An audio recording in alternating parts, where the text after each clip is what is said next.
Programa Rondônia Educação, Faculdades Integradas, Aparício Carvalho, Finca e Metropolitana. Que o seu ano de 2014 seja repleto de muitas e grandes realizações, que tudo aquilo que você sonhar e que efetivamente for bom para a sua vida possa acontecer. No nosso programa de hoje a gente tem um ilustre convidado que fala sobre educação, fala sobre avaliação, sobre o momento da prova. Lembra daquele professor que você tinha que dizia que no dia da prova ia ter um acerto de contas? Pois é, ele fala bem ao contrário disso. Ele diz que a educação, na avaliação, é um momento contínuo. A gente tem uma continuidade daquilo que se ensina.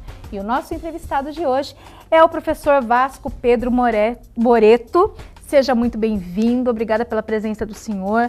Hoje ele vai fazer uma palestra aqui na nossa Semana Acadêmica e Pedagógica e a gente fica muito feliz de que o senhor esteja aqui conosco. Professor, o senhor é de onde? Eu sou de Brasília. De Brasília, mas é nascido ali? Não, sou nascido no Rio Grande do Sul, Caxias do Sul. Sou gaúcho. Caxias do Sul, uma cidade linda, né? É, exatamente. Linda mas cidade. Moro em Brasília há 48 anos. Sua primeira graduação, o senhor fez onde? Eu fiz em Brasília. O senhor é formado, a graduação do senhor em Física. Mas antes teve a graduação de Matemática. Depois eu fiz Física, minha graduação forte é Física. Dentro da Física, que é uma área extremamente lógica, Isso. que o senhor precisa de um conhecimento pleno, que não cabe subjetivismo, é e não tem como esconder. Como que o senhor foi verificar que numa situação de lógica a prova não era um acerto de contas? Mas veja, importante pergunta que você fez, porque as pessoas pensam que a física é uma ciência exata e a matemática é uma ciência exata. E não é verdade. São abstratas? São abstratas, são sociais, vamos dizer. Não tem nada de exato. Se eu perguntar para você, por exemplo, quanto é 3 mais 4?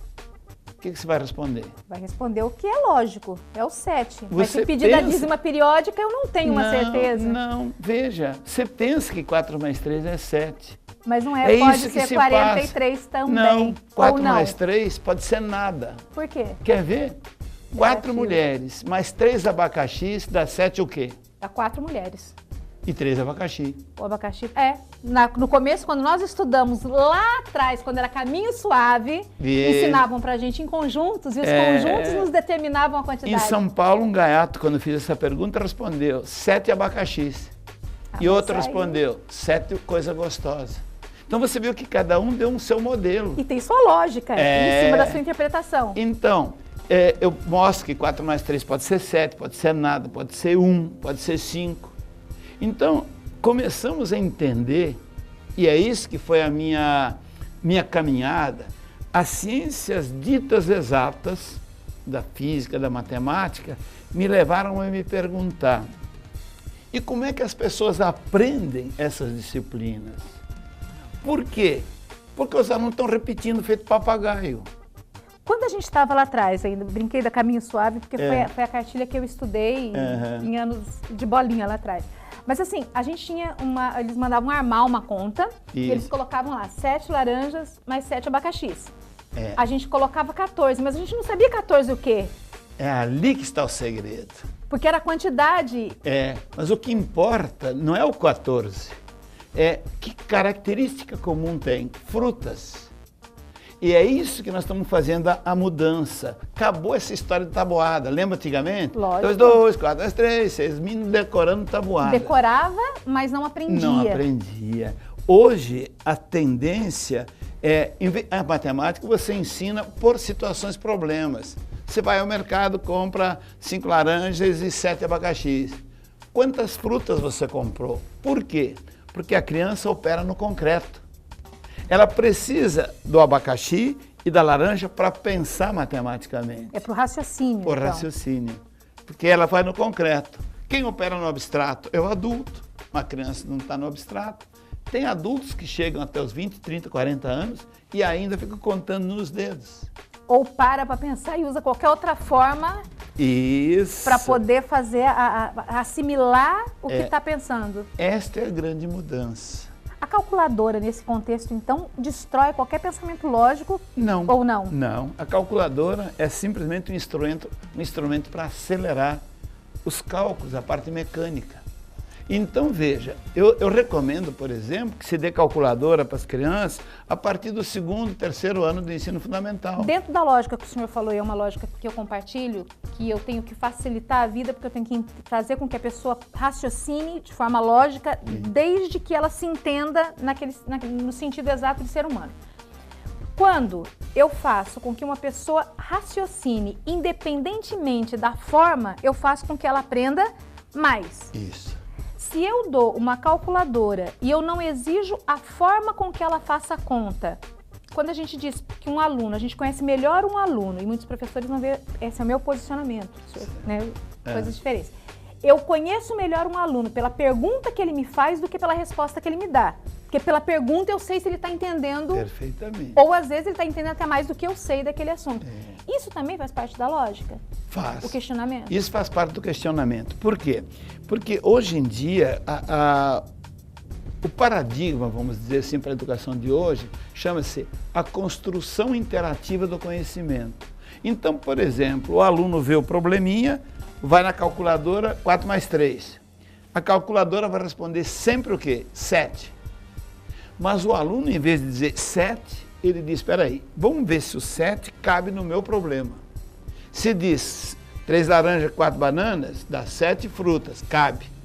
Se disser assim, 4 mulheres, mais 3 abacaxis, ele vai dizer, a máquina colocou 7, mas não cabe no meu problema. Não cabe no meu problema porque eu tive que usar o caráter da interpretação. Aí, você está vendo o que é o pensamento matemático? Esta é a mudança que nós estamos tentando promover nas escolas. Então, o caráter filosófico que hoje se adota dentro do contexto do ENAD faz com que as pessoas raciocinem melhor também a interpretação do enunciado. Do ENAD, do Enem, da Prova Brasil para os menores. Todos eles estão indo em busca de ajudar o sujeito a ser competente para resolver situações complexas. Agora, a pergunta crítica. Os nossos professores de ensino fundamental, de ensino infantil, têm essa capacitação para trabalhar com o aluno a interpretação nesse contexto? Eles estão sendo preparados para isso? Quer que eu seja sincero? Honestamente, um programa de educação que a gente tenta levar a cultura e mostrar os fatos bons, os fatos ruins, os prós e os contras. Infelizmente não. Infelizmente não. Por quê? Porque quem formou o nosso professor que hoje está ali? As faculdades. Quem está na faculdade, nos cursos de educação, geralmente quem formou há 10, 12 anos atrás. Então, há muitas teorias e poucas práticas, pouca interpretação.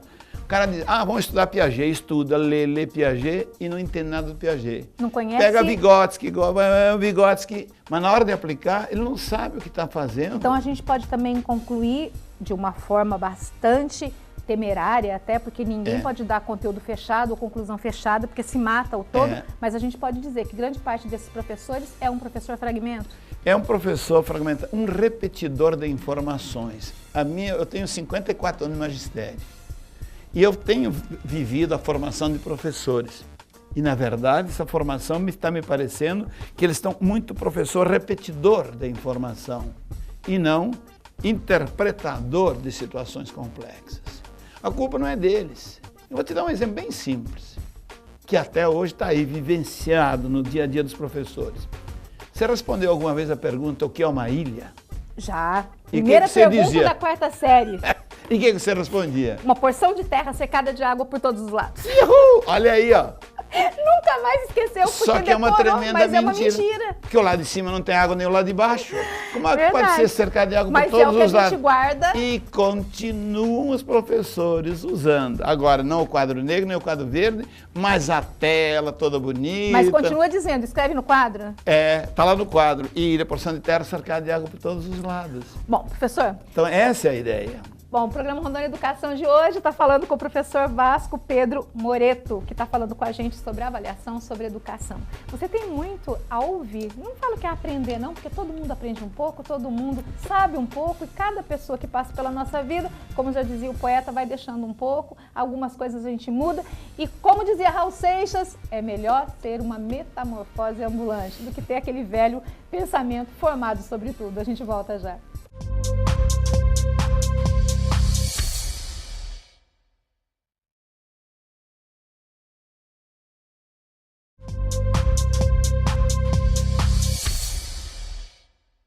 Estamos de volta com o programa Rondônia Educação pela TV Porto Velho, a porta para o conhecimento.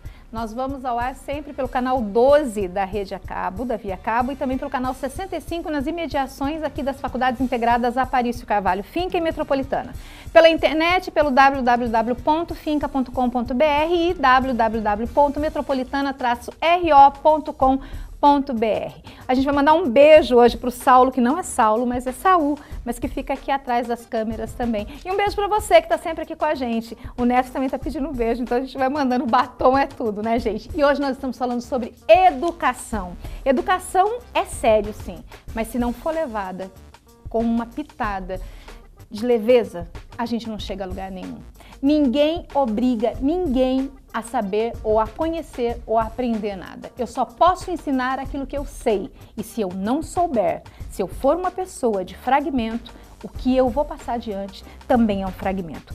Professor, o senhor prefere ser chamado de Vasco, de Pedro? De... Vasco. Vasco. Vasco, é. Mas não é torcedor do Vasco também? Flamenguista fica com raiva, mas pode chamar de Vasco. Mas é torcedor do Vasco também? Claro, claro. Campeão da segundona. Mas... esse ano. O segundo também não está no primeiro, mas também não está no fim. Tá de bom tamanho. Construtivismo, a produção do conhecimento em aula. Como se pode trabalhar construção de conhecimento hoje no Brasil nas salas de aula? Essa ideia é muito importante porque é um contraponto com a linha tradicional da educação. Na linha tradicional não se construía, mas se reproduzia. O professor em aula chegava e dizia, o átomo é a menor partícula da matéria e o aluno não estava. Hoje, em lugar de dizer o átomo é, o professor diz, o que vocês já ouviram falar de átomo? Já. E o que é o átomo para vocês? Isso, um aluno diz uma coisa, outro diz outra coisa. Então o professor começa a levantar o que a gente chama de concepções prévias. Um aluno vai dizer, eu não sei nada, outro diz, eu sei, eu já ouvi falar, eu já vi na televisão, eu já vi um filme. Então eles começam a construir em grupo, pela linguagem, o conceito de átomo. Então não foi o professor que disse, anotem, o átomo é a menor partícula. Mas o senhor também não concorda que para que um professor abra uma discussão, ele tem que ter conhecimento? Porque normalmente quando um professor ele só sabe aquilo que ele decorou para ir para a sala, ele não pode disponibilizar que as pessoas argumentem, filosofem a respeito de um tema, porque ele não vai ter argumento para discutir. Então o professor tem que estar muito bem preparado e isso faz mal? Você falou tudo. Esse é o primeiro pilar do que eu chamo o modelo de competência. Professor, para ser competente, primeiro pilar, domine o conteúdo daquilo que você vai ensinar. E domine profundamente. Porque os meninos hoje estão muito rápidos e muito cheios de informações. A informação ela é mais rápida do que o próprio conhecimento adquirido ali, né? Porque ele muda. A gente pode analisar, dizendo assim, o pessoal fala assim, nós estamos na era do conhecimento. Mentira. Nós estamos na era da informação. Porque o conhecimento já estava ali. Conhecimento é quando o sujeito pega a informação e dá-lhe um sentido no seu interior. Então o conhecimento é de cada sujeito. E segundo a sua visão de mundo, a sua leitura daquilo que se conhece. Isso, então o meu conhecimento sobre átomo é diferente do seu conhecimento sobre átomo. Eu sou um professor de física. Eu fiz uma tese de doutorado em cima do conceito de átomo. Então eu conheço mais do que você.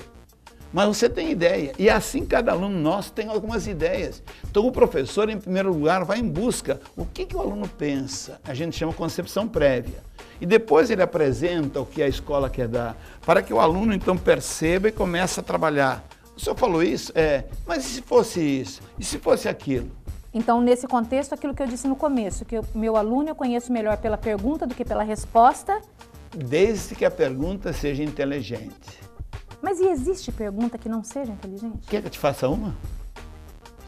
Faz, já estou aqui, vamos olhar. Está no meu livro, esse meu livro sobre prova.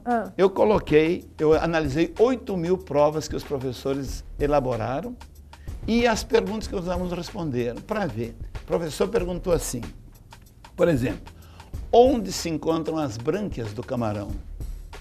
O que o aluno respondeu? No corpo dele. A resposta é correta? Mas foi inteligente a pergunta? Não. Na mesma prova, o professor tinha perguntado, em quantas partes se divide o corpo de um crustáceo? O que o aluno respondeu? Depende da cacetada. Depende da cacetada, dependendo... E está correta? Quantas partes tem uma galinha, depende Pronto, de quem corta. Depende. Veja, então essas perguntas não são inteligentes. Mas o contexto que eu quero dizer é, eu conheço o meu aluno pela pergunta que ele me faz, porque dependendo da pergunta que ele me faz, eu sei se ele está ou não entendendo o assunto. Ah, nesse sentido você tem toda a razão. Nesse sentido você tem toda a razão. Porque essas perguntas, elas não podem ser, elas não têm um caráter de falta de inteligência. Não. Elas estão pertinentes. Isso. Diferente do aluno, que é o aluno que, ao meu ver, também é muito perspicaz e inteligente, mas que usa de uma falha de quem elabora para dar uma resposta que é mais inteligente que a pergunta. Perfeitamente. Esse é o caminho que nós estamos trabalhando. Esse é um dos pontos que eu estou batendo muito, tanto no meu livro, esse livro prova, como nas minhas palestras, dizendo, professor, a forma de perguntar vai ser a forma de o aluno responder. Se você fizer uma pergunta inteligente, uma pergunta fechada, parametrizada, contextualizada, o aluno vai te dar uma resposta inteligente. Agora, caso contrário, você corre o risco do aluno te dar uma resposta que te deixa desarmado. E você não tem como dizer que a resposta estava equivocada, porque a resposta é exatamente o que você pediu. Claro, exatamente. E aí eu lhe pergunto, nesse contexto, se essa pergunta foi uma pergunta mal elaborada, a resposta foi inteligente no contexto que se fez, o professor pode reprovar o aluno, ou ele deve reprovar o aluno, ou ele tem que usar da falha dele dentro de sala de aula e tentar sair dessa situação de uma forma mais, se é que existe, de uma forma mais digna? O que eu chamo a ética do profissional. Se o professor percebeu que foi ele que errou a pergunta, ele tem que ter a humildade de reconhecer e dar ponto para o aluno, porque a resposta foi inteligente, mesmo que ele não tenha respondido o que o professor queria. Veja, eu acho que esse é um dos tópicos que eu falo muito quando eu falo a diferença entre ética e moral. A ética na avaliação é quando o professor sabe que ele errou na pergunta, então ele tem o direito de fazer outra pergunta e diz para o aluno, olha, eu percebi que você respondeu tal coisa, mas foi porque eu perguntei errado, mas sua resposta está correta. Agora, levando na situação que o senhor coloca de ética e moral, dentro do contexto que eu entendo, o professor foi ético em fazer isso. Agora, se o aluno tiver moral, já que a moral é uma característica do ser e não do compromisso, ele vai dizer para o professor que pela moral ele não aceita a nota porque foge do contexto de que foi incluído. A gente precisaria discutir ética e moral nesse caso. Nesse caso. Porque a gente sempre fala assim, porque a ética ela é vinculada a eu ter que fazer algo que eu me comprometi. E a moral é aquela que vem do ser humano, que está nele. Não é bem o conceito que eu trabalho. Qual que é o trabalho? Qual que é o conceito que o conceito de moral é um conceito de regras. Moral são as regras que tem a vida em sociedade. E ética, que está acima da moral, é o conjunto de princípios orientadores da vida em sociedade. Orientadores da vida em sociedade. Da vida em sociedade. E a ética e a moral é quando as regras que se estabelecem em cima dos princípios orientadores. Então, os costumes, quando a gente trata, por exemplo, do direito consuetudinário, quando a gente fala dos costumes, os costumes entrariam na ética ou na moral, dentro da educação? Os dois, porque ethos de ética vem de costumes. Mos mores, que é a moral, vem de costumes. As duas palavras são de costumes. Então, os costumes embasam a ética e a moral de uma sociedade. Perfeitamente, de uma maneira diferente. A ética, os princípios orientadores. E a moral, as regras que os princípios vão gerar. Por exemplo, um princípio, respeite a si mesmo e ao outro. Isso é um princípio. Um princípio. Agora, a moral diz, você não respeitou porque você teve excesso de velocidade na trilha. Então você vai ter uma punição, que é a multa. Isso é moral. A moral vem sempre acompanhada de uma punição. E a ética não tem punição, é princípio orientador. E esse princípio orientador vai ser modificado de acordo com o local onde esse ser convive. Cada grupo social tem sua ética e sua moral. Bom, nós estamos no programa Rondônia Educação, pela TV Porto Velho, pelo canal 65 nas imediações da Finca e pelo canal 12 na Via Cabo e também pela internet. No dia de hoje nós estamos conversando com o professor Vasco Pedro Moreto, que está falando com a gente sobre educação, sobre ética, sobre moral, sobre todos os alicerces que com certeza um dia vão fazer da educação aquela alavanca que a gente fala desde o início dos nossos tempos, que seria a mudança das pessoas, a mudança de tudo aquilo que nós vivemos. Dizer que o mundo é ruim é besteira, porque o mundo é mundo desde que ele é. A sociedade é que muda, são as pessoas é que fazem a diferença dentro desse contexto. A gente volta já.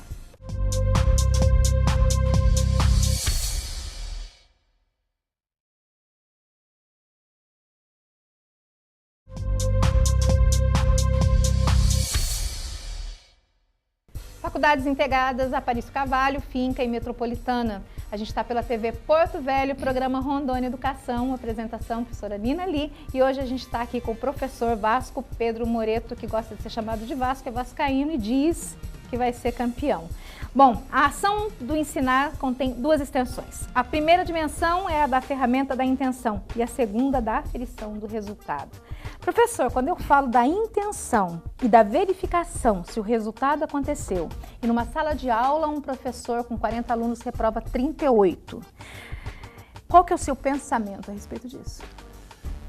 Eu resumiria, professor incompetente. Incompetente que reprova 38. E ainda se vangloria. Ah, então esse professor não é professor. Esse é um problema que a gente tem que analisar com cuidado. Se o professor tem por objetivo ensinar, e você ensina para que o outro aprenda, e o outro não aprendeu, é porque o seu ensino não foi efetivo, não foi eficaz. Então o professor que reprova, eu não digo que o professor não pode reprovar, mas ele tem que salvar 90% dos seus alunos. É dele, né? É obrigação. dele, é de obrigação dele. Agora, no curso superior, esse é o problema que eu sempre tive como diretor pedagógico no centro universitário. O professor dizia assim, os alunos não sabem nada, os alunos não têm base, era sempre a culpa dos alunos. Ele nunca dizia que a culpa era dele, porque o professor não tem humildade intelectual. E o pior, e é isso que nós temos que pensar um pouquinho hoje em dia, sobretudo nos cursos superiores, quem prepara o professor do curso superior? Ninguém. Ninguém. O cara a metodologia é um médico, de ensino superior ela é genérica. O cara é um médico, então ele veio dar um curso de medicina, não foi preparado para ser professor, foi preparado para ser médico. O cara é um juiz, vem dar curso de direito. Bom, ele não foi preparado para ser professor. Aqui na faculdade, ele não é médico, ele aqui é professor de medicina. Não é juiz, professor de direito. Então, o despreparo deles para ser professor é a grande dificuldade dos cursos superiores. Dá para dizer que os professores, em alguns casos, é da natureza? Ah, sim. Tem alguns que têm, vamos dizer, o dom de comunicação, mas não basta. Você tem que ter o dom e ter 5 pilares da competência, que eu chamo do professor educador. Ele tem que dominar o conteúdo, ele tem que ter a habilidade de trabalhar esse conteúdo com seus alunos, porque está assim de aluno. Eu lembro que uma vez eu coloquei 2 PhDs no curso de Direito, umas 2 semanas depois os alunos voltaram e disseram assim, professor, pode tirar fulano de tal. Eu falei, por quê? Pô, o cara não sabe dar aula. Ele sabe muito para ele. Ah, sabe o que eles disseram? Esse cara é um poço de sabedoria, mas um poço tão profundo e estreito que ninguém tira água de dentro. Chegar lá. Ninguém tira água lá de dentro. Então tem um monte de professores que sabem muito, mas ele não tem a habilidade de ser professor. Então, aí o aluno sai reprovado, como ele se acha o professor que sabe muito, por causa do título, a culpa é do aluno. Então, esse é um trabalho que tem que se fazer, os professores. Nas 3 décadas que eu leciono, eu sempre digo que ensinar quem já sabe, quando um aluno bom meu de sala tira 10, eu não tive mérito nenhum. O meu mérito é quando ninguém não sabe nada, tira 5. Porque eu, de alguma forma, ajudei, auxiliei, fui portadora de alguma coisa. Mas existem professores que só valorizam aqueles que já são bons de natureza. Porque tem um aluno que tem uma facilidade, ele pega tudo muito rápido, estuda muito, né? É nato dele. E aquele outro que não está tão antenado, que não consegue tanto, o professor meio que deixa de lado. O senhor vê dessa forma também? Que o mérito é para quem não sabe? Eu vejo.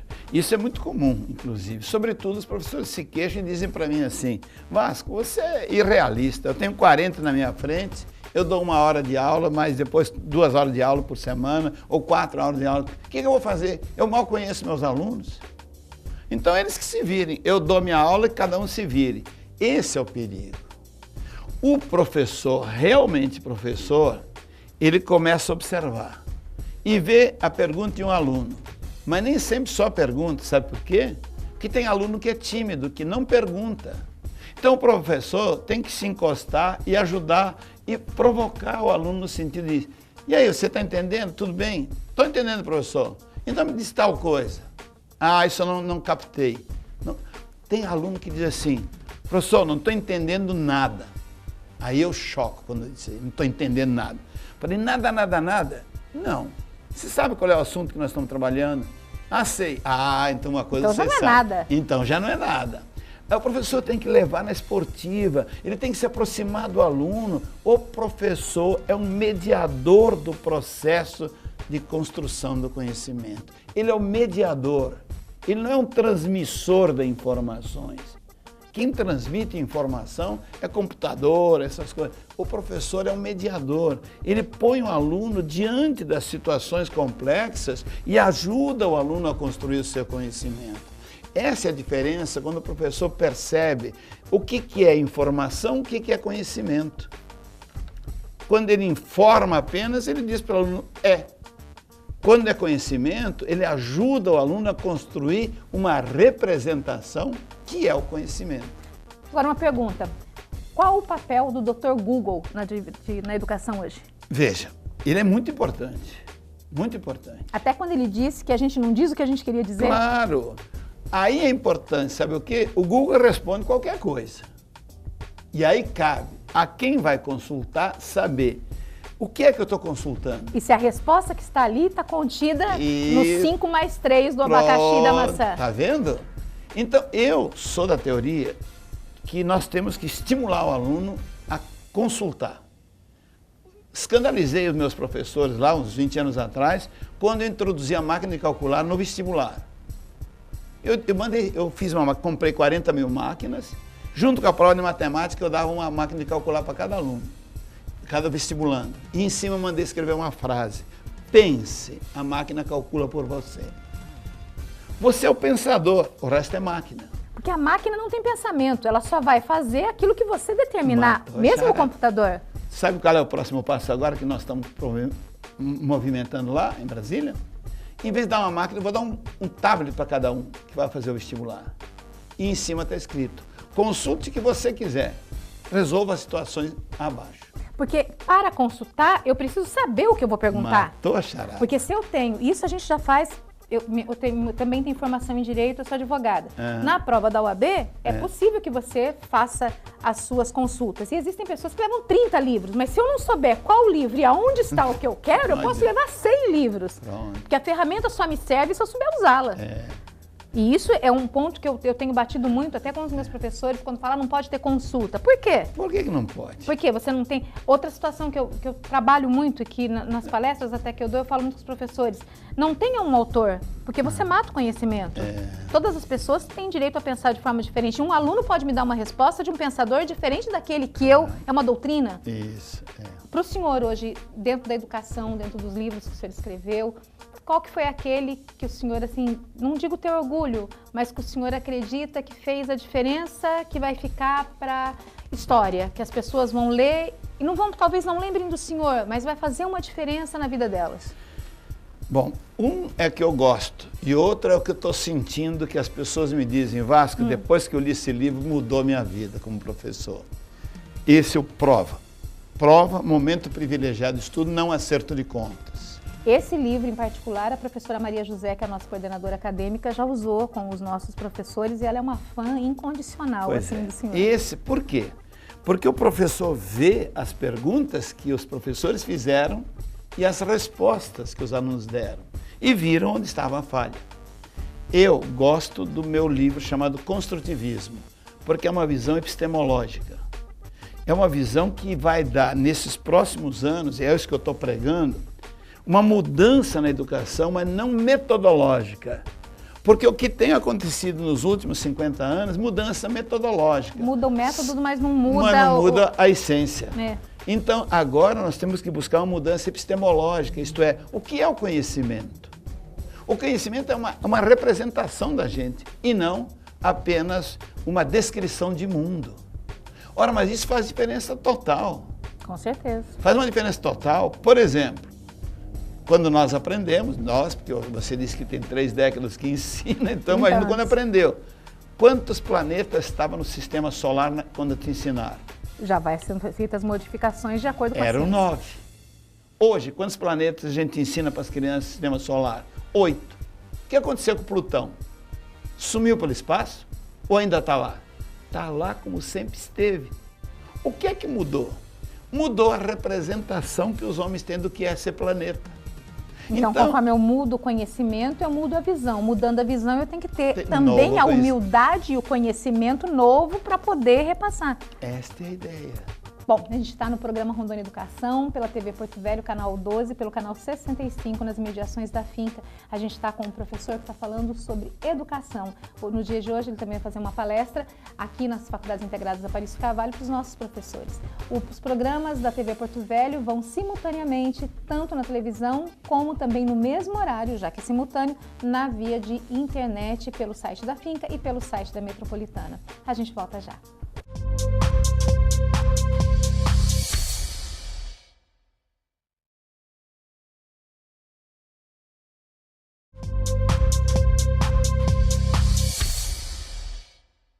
Faculdades Integradas, Aparício Carvalho, Finca e Metropolitana. No ano de 2014 a gente tem muita novidade, tá? A gente tem a Vila Olímpica, que vai ser inaugurada ainda este ano, a exemplo do Hospital de Habilidades, que foi inaugurado no ano passado, da Clínica de Psicologia, do Centro de Extensão Comunitária lá da Educacional da Zona Leste. A nossa Clínica de Odontologia está funcionando a pleno vapor, a nossa clínica de fisioterapia também, e a gente está aqui para ajudar você que é da cidade, que precisa, que está aí, não sabe mais onde procurar ajuda, vem para cá e a gente, os nossos acadêmicos, os nossos professores vão poder ajudar você. A gente fica te aguardando aqui, tentando melhorar um pouco mais a qualidade de vida desse nosso estado de amor pelo Brasil chamado Rondônia. No programa de Rondônia Educação de hoje, a gente está entrevistando o professor Vasco. Professor, nesse último bloco do programa, gostaria de fazer algumas perguntas para o senhor. Gostaria não, eu vou fazer as perguntas. Mãe, quem é sua mãe? Minha mãe, professora. Nome dela? Paulina Soldatelli Moreto, falecida já. Foi professora? Foi professora aos 15 anos de idade, numa escola do interior, multisseriada, em que ela começou com esse pensamento. Eu preciso ajudar as pessoas a serem melhores. Pai? Pai Isidoro Domingos Moreto, professor de matemática, brilhante, professor de contabilidade. Irmãos? Irmãos, 8 irmãos. O mais velho, um bispo, de Caxias do Sul, e os outros todos ou professores ou formados. Esposa? Esposa, Sheila Moreto, uma artista plástica que no ano passado ganhou a medalha de ouro numa obra que ela apresentou no Louvre, em Paris. Filhos? 3 filhos, 2 professores, uma psicóloga e a outra chefe de gabinete do representante do BID. Já tem netos? 5 netos, maravilhosos. Maior pensamento da sua vida que te marca até hoje? O maior pensamento é que eu disse para os meus netos, que eu fico insistindo com eles de lembrarem. Viver é administrar conflitos. Um lugar que o senhor tenha ido, o senhor não voltou, mas gostaria muito de ter voltado? Quebec, Canadá. Uma flor? A rosa. Um perfume? Perfume não tem um especial. Um autor? Um autor. Dentro da educação? Dentro da educação, que é um Piaget. Dentro do Brasil, dos novos, aqueles que estão hoje tentando levar a educação adiante? Cipriano Lucchesi. Uma frase de um livro infantil? Uma frase de um livro infantil. Essa não... Pequeno Príncipe faz alguma diferença na sua vida? Faz, o Pequeno Príncipe faz. És eternamente responsável por aquilo que cativas. Ir aonde o povo está para levar a palavra da educação, faz diferença para o senhor? Para mim faz. Com os protestos da minha esposa e dos meus filhos, Eu viajo quilômetros e quilômetros. Os meus colegas às vezes me criticando. Uma pessoa de 72 anos era para ser mais quietinho. Eu vou até o fim do mundo, onde for preciso, para ajudar os professores. O que move a sua vontade de viver? É ensinar. Se hoje o senhor voltasse e tivesse a possibilidade de ir ao passado, mudaria a profissão? Nada, de jeito nenhum. Continuaria sendo professor. Nas décadas de educação, algum aluno marcou a sua vida? Muitos. Algum em especial? Ana Paula Padrão. Sua primeira professora? Minha primeira professora, a professora Margarida, quando eu era pequenininho. Quando o senhor pensa na sua escola, a porta é muito grande? A porta é grande. E quando vê hoje? Ah, é grande também. E a porta dos seus alunos em relação ao senhor? Eu tive em Brasília 50 mil alunos enquanto eu contei. Há poucos dias, descendo do avião, indo dar uma palestra, escutei um grito, professor Vasco. E aí eu olhei, era o comandante. O senhor foi meu professor há 30 anos atrás. Ele nunca mais tinha me visto. Ele disse, o senhor marcou a minha vida como professor de física. Dentro de tudo aquilo que o senhor viveu, teve algum momento de felicidade que o senhor falou assim, se eu vivesse de novo, eu queria que acontecesse? Que marcou a sua lembrança? Nascimento dos meus filhos. Agora, na educação, ver uma aluna que tinha muita dificuldade, dizer assim, eu detesto física, mas eu vou fazer física em sua homenagem. Quantos livros o senhor escreveu? 9. Dos 9, aquele que o senhor mais gostou é o construtivismo? Construtivismo, a produção do conhecimento em aula. A produção do conhecimento em aula, por intermédio do seu livro, o senhor acredita que vai ajudar na modificação da educação no Brasil? Talvez não tanto como eu gostasse, mas vai. Anísio Teixeira, o senhor acredita que ele conseguiu fazer o que ele veio fazer nesse mundo? Deixou a marca dele, cumpriu a missão dele. Acredita que as pessoas tenham entendido o que ele quis? Talvez não completamente. Educação integral para o senhor hoje, como que o senhor visualiza isso? A educação integral é aquela que faz com que o professor sempre lembre. Os alunos levam da gente o que somos para eles e não apenas o que informamos a eles. Um poeta. Um poeta é Gonçalves Dias. Alguma coisa Canção especial? do Tamoio. Não chores, meu filho, não chores, que a vida é luta renhida, viver é lutar. A vida é um combate que aos fracos abate, aos fortes e aos bravos só pode exaltar. Uma mensagem para os nossos alunos, para os nossos telespectadores, coordenadores, professores e para o doutor Aparício e a doutora Maria Silvia, que juntos fazem 15 anos de educação no estado de Rondônia. A vida é bela para quem ama o que faz. Ame a vida, porque com amor realmente o mundo se transforma. Professor, muitíssimo obrigada pela entrevista, obrigada por o senhor ter vindo aqui conosco. Seja muito bem-vindo a Porto Velho, no nosso estado de Rondônia. Muito grato. Bom, e a vida? O que é? O que é, meu irmão? Há quem diga que a vida da gente é um nada no mundo, uma gota, um tempo que nem dá um segundo. Há quem diga que é um divino mistério profundo, o sopro de um Criador numa atitude repleta de amor. Eu só sei que eu confio na moça eu ponho a força da fé. Somos nós que fazemos a vida, como der, puder ou vier, sempre desejada. Por mais que seja errada, ninguém quer a morte, só saúde e sorte. Mas a pergunta roda e a cabeça agita. A gente por aqui fica com educação e fica dizendo sempre, usando da palavra do poeta, é a vida. É bonita e é bonita. A gente volta no próximo programa. Até lá!